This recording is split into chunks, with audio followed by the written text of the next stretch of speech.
The following video will be done partially in chronological order and concerns a story about an underground pyramid in Alaska that's supposed to be dark or black.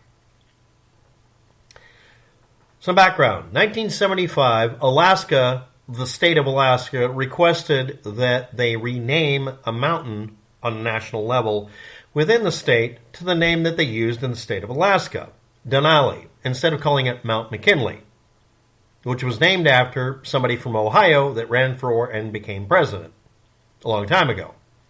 This was repeatedly blocked by the Ohio congressional delegation because it was named after someone from their home state. It took 40 years to get Ohio to shut up about this till President Barack Obama was able to announce that it had finally gone through and the Denali renaming happened. He was on an Alaskan visit in the first week of September 2015. That is a long time for people from Ohio to have a preoccupation with someplace in another state.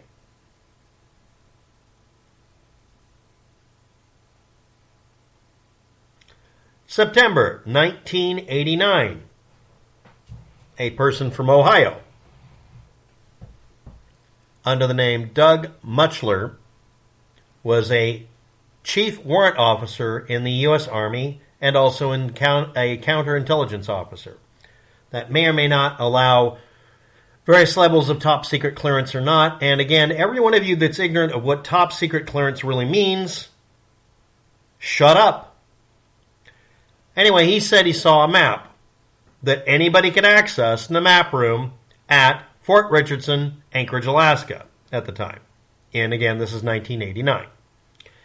He noticed a spot on the map that was, quote, whited out, but also at the same time was labeled, "This area not surveyed to date." It was 60 miles west of Mount McKinley, Denali, not just a river.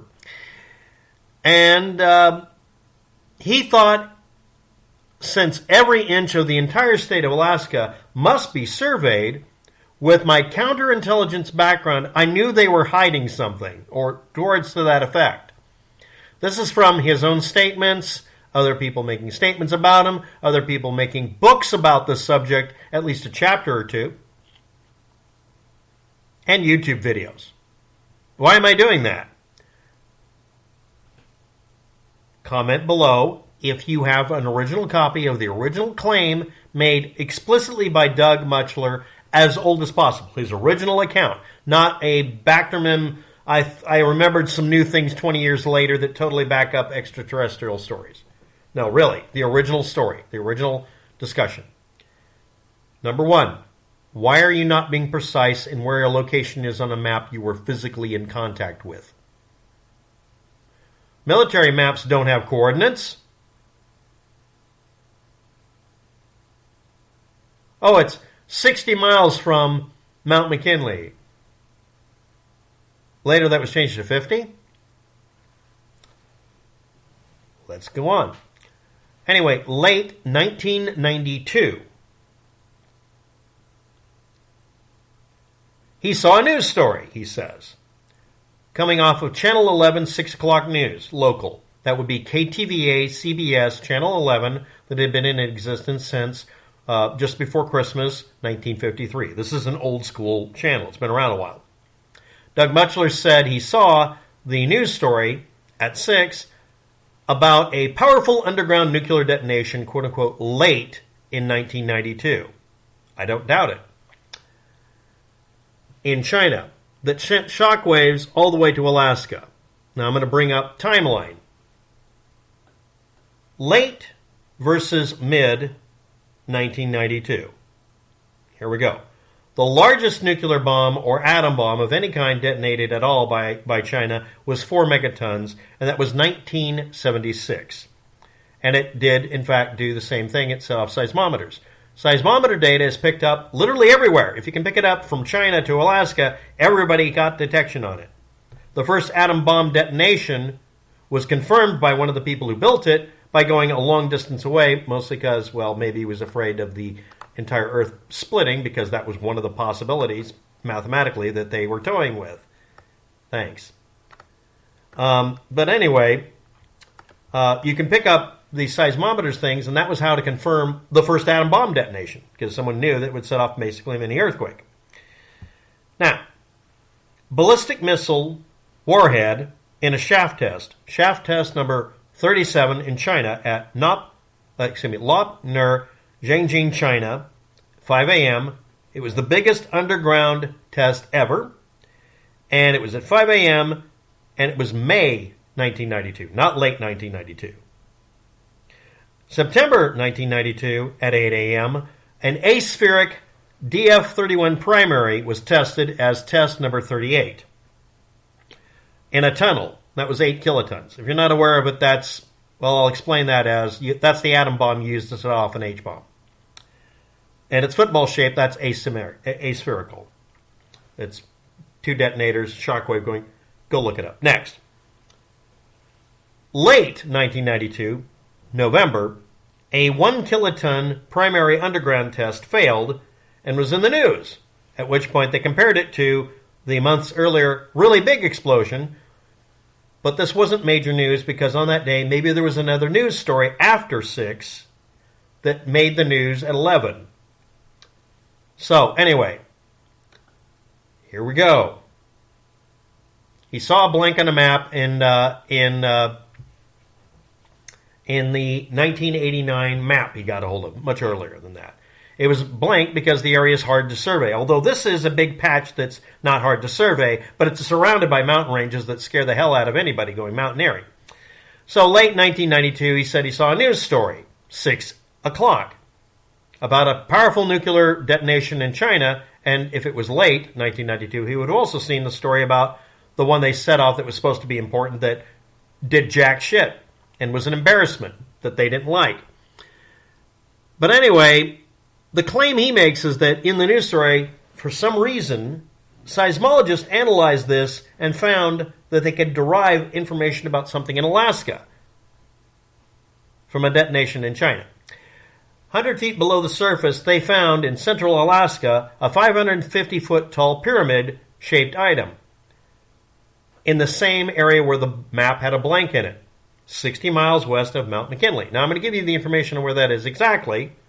It's not exact. Again, you're an Army person and a geek who should know better, but you don't give us exact coordinates. 63.06 degrees by negative 152.933 degrees. 3 miles northwest of that, however, is an actual feature. That area is blank. That feature is at 93.082 by negative 153.02. That's easy to communicate. Where is your coordinates? Giving vague information on map locations kills people. Are you a chicken, Colonel?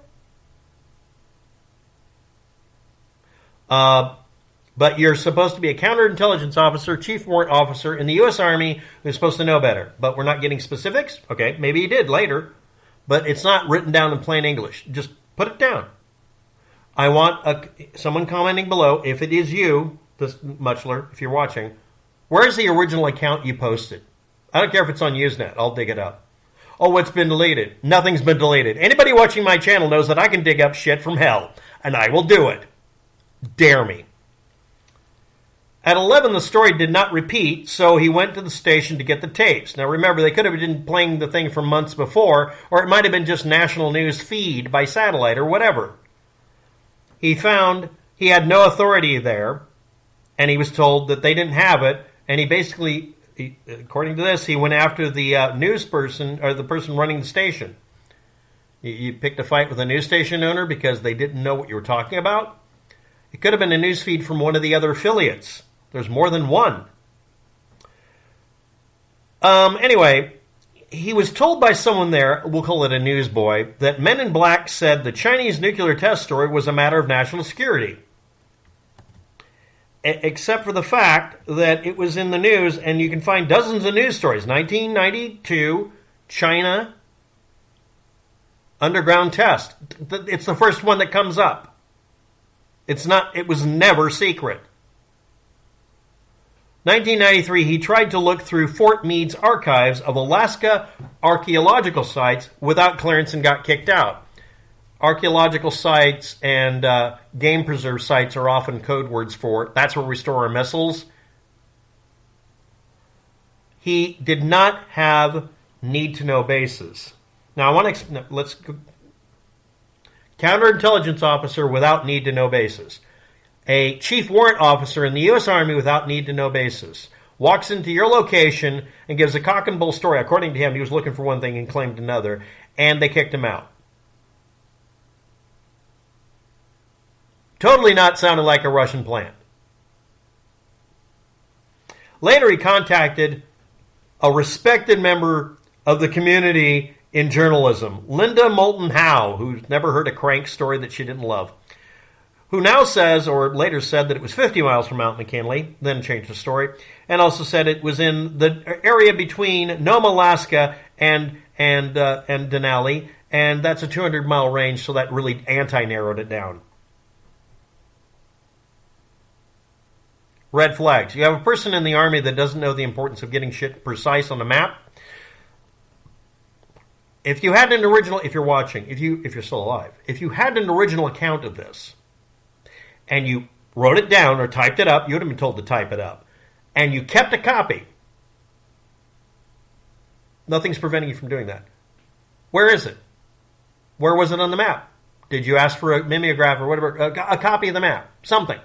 Did you take a picture?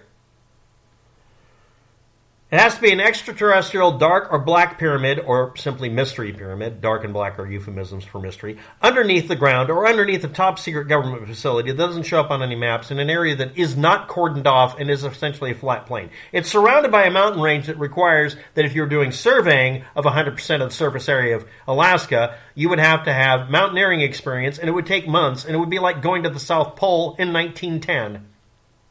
But this is a guy from Ohio who thinks that you can just map out Alaska. Just go ahead and survey it. Shit, it's easy, right? This is the Ohio meme, isn't it? Some Alaskan mountains resemble pyramids. Some underground stone formations resemble pyramids. You know why? Here's your flat surface. It cracks because it's the surface of the crust of the earth, cracking like a crust. It cracks here. It cracks over here. You get cube shapes. The cube shapes tilt up and then tilt again, and you get little corners. Cube corners look like pyramids. 3-sided ones, not 4. And sometimes you get 4-sided ones for another reason, from erosion. They're also called nunataks. If they come up out of the snow and ice in the South Pole, they look like pyramids. If they come up out of the dirt, the same thing. We just call them, mountains, or like the mountain, like Matterhorn or whatever. Next, again, I'm repeating this. To get to the area, you have to go through rocky, remote terrain requiring a survey crew, also be Arctic mountain climbers or mountaineers, or somebody who's been to the South Pole. Next, originally the story, as far as I can tell, got the time and date stamp for the detonation wrong, and it could have been any of these 3 dates that was mentioned in the news, and probably they were running stock footage from the last news story. The reason the station manager might not have known what he was talking about would say, you're supposed to be the counterintelligence expert. You know, we just do refeeds from other affiliates, right? We don't do our own stories all the time. And it might have been a video from, 8 months back. The Alaska Triangle TV show on Travel Channel, I guess you guys watch that, from Stuart Clark, claims heightened electromagnetic activity in a place notorious for it, Alaska. And Central Alaskan animals are becoming aggressive to human beings. Yes, because they all are, because the whole frickin' state is trying to eat you. That's like going to Australia and wondering why kangaroos punch you. This may or may not have been a 2008 hoaxer who did this. $500,000 spent on the show, littered with stock photos, Google pins in nearby mountains, but not the actual location, no evidence of anything, and no maps pointing to anything, and no precise statements that could be falsifiable. Also mentioning animal sightings and deaths and whatever. Okay. If you're watching, give the exact location and show us what revision of map. The first thing I write down when I find a map with an anomaly is I make note of who made it. It might have just been a blank space. It could also be a copyright trap in the map. If it was a military map, Guess what? Military maps are public domain, and they're released to the public eventually. Give us the map. Show us the location. Have a good day. Thanks for watching. Good luck with